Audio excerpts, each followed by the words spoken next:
Uh, yeah. What's going on, y'all? Welcome back to Going for Two.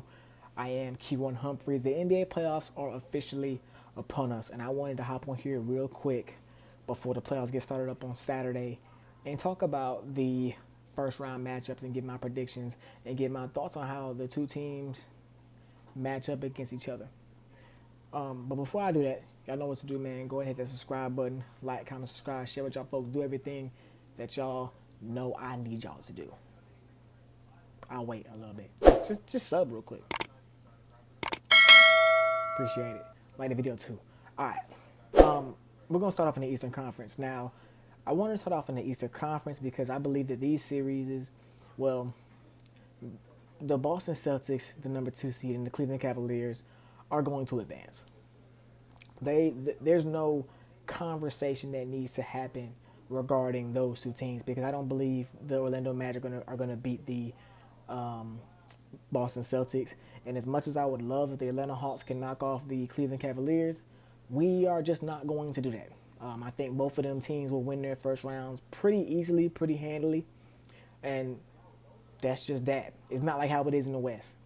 But moving on to the first series I want to talk about, the New York Knicks, the number 3 seed New York Knicks versus the number 6 seed Detroit Pistons. I think this series is gonna be a barn burner. If you know, if y'all know what I'm saying, I think it's gonna be a very good series. It's gonna be very physical. I'm gonna go ahead and say I got Knicks in six. I had the Knicks winning in six, just because of the experience level, man. I don't think that Detroit, they're good, but Detroit is not the most experienced team, you know, in this tournament, in the playoffs, and yes, they have Kate Cunningham, who has emerged as a superstar. He should be on the All NBA team this year. If I was voting, I would vote for him for one of the All NBA team, for one of the All NBA teams. But Jalen Brunson, his guys, Karl Towns, OG Anunoby, Mikal Bridges, those guys are bred in the playoffs. They know what it takes to get the job done here in this kind of setting. And I love what the Pistons have been doing. The Pistons actually defeated the Knicks last week in a game on Thursday night, the April 10th. Defeated them in Detroit. But I think I believe more in the Knicks winning in Detroit than I believe in Detroit winning in New York. And that's really just due to the experience. We often see younger teams struggle against the older veteran teams, and that's what we have right here. I like the what the Pistons have done though. The Pistons have completely turned around their franchise. To me, this was the best story in the NBA this season. Detroit Pistons tripling their win total last year, going from 14 wins last year to 44 this year, and being in the playoffs for the first time in a very long time. So I definitely think in the future this team could be a problem, but I think right here, right now, it's just going to be really tough. And that team is hungry, yes, but New York is going to find a way to win in Detroit, and Detroit's going to have to find a way to win in New York, and I just don't think that's going to happen. I don't think it's going to happen. So I have New York in six. I also believe in Jalen Brunson more than I believe in Cade Cunningham. I know Cade has had a monster year. He's had his best year of his career. He's really emerged to be a superstar. But Jalen Brunson is one of the best playoff performers we have in the NBA today. This is a guy that for the past 3 years has been exceptional. And I'm talking about even his last year in Dallas. He was great in that playoff run to get them in the Western Conference Finals. His first year in New York, he kind of emerged onto the scene. And then last year, we know he was one game away from making the Eastern Conference Finals before he broke his hand. So I think him getting back healthy and getting back, to the Brunson we saw so far this season will be big in the Knicks advancing. Not to mention Karl Towns and them other guys that I named earlier. I just see them taking care of business against Detroit. Now the next series that is already set in stone, the 4 seed Indiana Pacers versus the number 5 seed Milwaukee Bucks. I think this series could be pretty good as well. This is a rematch of last year's first round. Last year, the Pacers sent home the Bucks, but the Bucks were riddled with injuries. Giannis didn't play at all that series. Dame missed a lot of time in that series. Even Chris Middleton got hurt in the middle of that series, but was able to return for the final game. This season, I look at the Pacers. They're kind of a different team than we've seen over the last couple of seasons with Halliburton. This is a team that is known for the pace they play with, is known for having one of the most efficient, one of the best offenses in the NBA, and they still have that. But their defense this season has taken a jump to where it kind of it does a better job of following up their offense, and using that combination of a really good offense with an improved defense has allowed them to become the 4th seed in the Eastern Conference. And and my gut is telling me just to go with the Pacers to win this series, but I'm watching Giannis, and I just want to say this about Giannis. I believe Giannis has become one of the most overlooked superstars in this game today. Mainly because, he should be mentioned more in the best player in the world conversations. I feel like it's always just Jokic, as it should be. Jokic is, to me, still the best player in the world, but Giannis should have more recognition. He should be mentioned more in that conversation, because this is a guy that is an All NBA defender. He's unstoppable offensively, and what he's shown us ever since Damian Lillard's injury, he's shown us that he can be that centric of the offense, where he can score, rebound, and pass. Since Damian's gotten injured, he's averaged a triple double, and Dame, Dame is gonna miss the beginning of this series, according to a report from Shams. So yeah, it's gonna be just point Giannis, and watching that for the past couple weeks has been an absolute spectacle, and it's been great watching him dominate. I think Giannis, I don't know what's gonna happen this year, and it may not ever happen again. What happened with LeBron James in 2018, willing that Cavaliers team to the finals? It may not happen again. The league is just so very good. The Eastern Conference, their 2 top dogs are way better than the 2 top seeds in the Eastern Conference when LeBron did it. But Giannis, he's poised. The way he's playing right now, he's poised to have that 2018 Bron run. I don't think it'll happen, but the way he's playing is looking like he gearing up for it. So with that being said, I'm gonna go Bucks in 7, man. I'm gonna go Bucks in 7 because Dame may come back. He may be able to get back for like maybe game 4, game 5 of this series. And if Dame's back, imagine point Giannis, because I don't see you going away from point Giannis, but how good it's been over the past couple weeks. Point Giannis, and then you got Damian Lillard out there catching and shooting threes. Kyle Kuzma has been great. Kevin Porter Jr. has stepped up heavily ever since Dame got hurt. So you just throw Dame into the mix of that. Dame is a guy that doesn't really need. He doesn't really. I wouldn't say he affects too much of the offense, as in like he's a guy that's very ball dominant, because he can shoot. He can shoot the heck out the ball, so he can play off ball with his shooting ability. And having that with Giannis may just be too much for the Indiana Pacers, at least. But I'm gonna go Bucks in 7 with the mindset of Damian Lillard being able to return for the latter part of this series. That moves me on to the Western Conference. I'm going to start off with the number 1 seed in the Western Conference, the Oklahoma City Thunder. They will match up with either the Memphis Grizzlies or the winner between the Kings and Mavs, who play tonight or play last night from when y'all seen this video. Either way, I have the Thunder. I got the Thunder pretty much taking care of whoever they play against. They may give them one game, but the Thunder are probably going to get them guys up out of there. The Thunder have been the best team in the NBA all season long, and I don't see any of them 3 teams really giving them too much of an issue. I think the Thunder. I think the Thunder are. I think they're kind of in a similar boat to where the Celtics were last year, where we don't really realize how good they are until we see them in the playoffs. Last year, we kind of undermined the Celtics. I undermined a lot of people that I watched on TV. Undermine the Celtics, and they were a lot better, or we just didn't acknowledge how good that team was. I see the OKC Thunder the same way. I think the Western Conference is the Thunder's to lose, and it's just up to whoever going to challenge them, whoever going to take it from them. Now, the number 2 Houston Rockets versus the number 7 Golden State Warriors. I think this series has the potential to absolutely steal the show in the first round of playoffs. Similar to how the Warriors and the Kings stole the show in the 2023 playoffs. You got the dynasty, the resurgence of the dynasty with the addition of Jimmy Butler. We saw Jimmy Buckets. We saw playoff Jimmy 2 nights ago when he dropped 38 points against the Memphis Grizzlies. Steph followed that up with 37 points of his own. Versus the upcoming gritty. They play gritty. They might be a new grit and grind team. you know what I'm saying, the Houston Rockets. Them guys get after it. Houston gets after it. These two teams actually played last week as well, or 2 weeks ago as well, and they held Steph Curry to 3 points. And, of course, that's Steph Curry. I don't expect him to have a 3 point game. I don't expect him to have a 3 point game ever again. Well, it'll probably happen again, but I don't expect him to do it in the playoffs.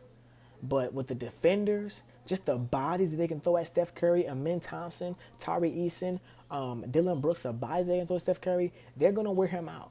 I think they will. I think they can wear him out.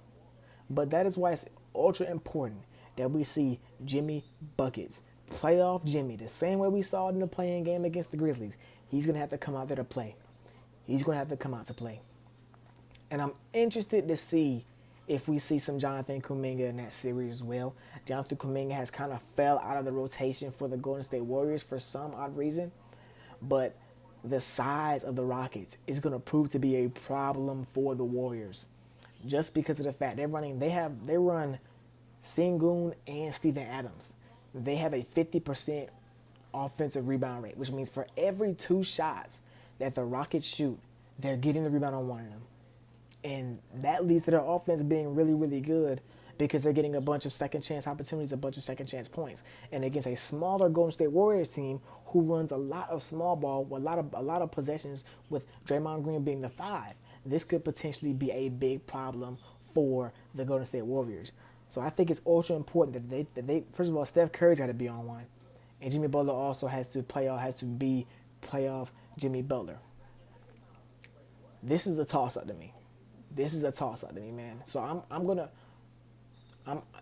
not gonna change up the formula. Earlier in this video, I said experience matters. I'm gonna go with the Warriors in 7 games. I think this series goes 7 games. I'm gonna go with Warriors in 7. I think a game 7, Steph Curry is gonna go ballistic just like he did against the Kings a couple years ago. I think it happens. I got Warriors in 7. It's gonna be a very tough series. Very, very tough series, man, for the Warriors. For the Rockets, too, but whoever makes it out is going to be limping out. I will say that. Now, the next series, the 3-6 series could also, all the Western Conference series, with the exception of the 1-8 series to me, the Grizzlies could be a decent little. The Grizzlies could put up a fight against Thunder, but I don't think the Thunder are in no trouble. 3-6, you got the Los Angeles Lakers versus the Minnesota Timberwolves. This could be the best series. This is a series I'm probably most looking forward to. You got Ant looking for his revenge against Luka Doncic for putting him out of the playoffs last year. You got Ant looking to take out another one of the OGs. He took out KD last year, swept him in the first round. Now he's going after Bron and them. You got Lakers small ball versus Rudy Gobert. We're gonna see how that gets to play out. It's just really, really good. These two teams actually haven't played in a very long time. They played back in February, but there was no Gobert, no Julius Randle, so we can't really look at that game. Nothing at all. We can't look at that game at all. To me, the X factor is going to be Gobert. It's going to be Rudy Gobert. Can Rudy Gobert stay on the floor? Can he be an impact on the offensive and the defensive end? I think for the Minnesota Timberwolves to win this series, Gobert is going to have a defensive series similar to how we had in the first round last year against the Phoenix Suns.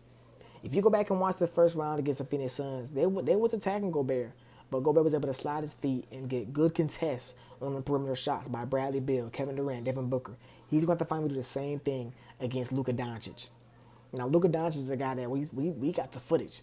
He had Gobert dancing around before we hit the game winner in Game 2 of the Western Conference Finals last year. But Gobert, he's been playing really good these past couple weeks. But we know Gobert's kryptonite in the playoffs is small ball. And the Lakers, that's what they do.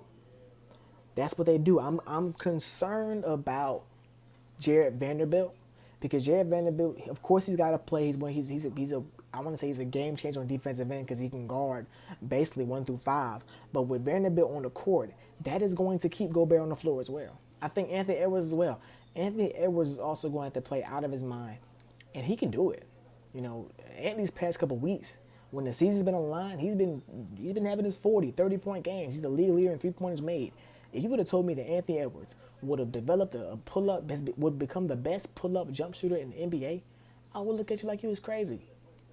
But that's what he is. And I just want to say this. I think the Michael Jordan and Anthony Edwards comparison is kind of crazy because Anthony Edwards is shooting 10 threes a game. He plays nothing like Michael Jordan. He jumps like Michael. He flies like Michael. But he don't play like Michael. But that's besides the point. I'm going to go with Lakers in 6. I'm going to go with Lakers in 6 this series just because you got LeBron James, Luka Doncic, AR has been going crazy. This is just a really very, very, very, very well put together team. And I don't believe in Rudy Gobert to punish their small ball enough. Gobert turns into brick hands when it comes time for the playoffs. So I wouldn't be surprised if it happens again. Lakers in 6. Lakers in 6. The 4-5 matchup. Nuggets and Clippers. Another really, really good series. Nikola Jokic has been the best player in the league this year. He's not going to win MVP because Shea and them almost won 70 games. But individually, he's been the best player. He's been the most valuable player in the NBA. And they're matching up with the LA Clippers, who has been the biggest surprise to me, I would say even more than the Pistons, to me. Because I thought, with letting PG walk for no trades and nothing, that would just kill their team. But Harden's looking, this is the closest thing we've probably seen the Rockets Harden, with ladder his last couple of seasons with the Rockets, rather than he ain't dropping in 40-point games every night like he used to. But he's been really good this year. Kawhi Leonard over the past couple months has looked like 2019 Kawhi Leonard. And that is scary for the NBA. I think the last time we saw Kawhi healthy for real, he was healthy in a bubble. But before that was when he won a championship. And that's how he looks right now. He's scoring at that dominant rate that we always see him do, or that we used to see him doing.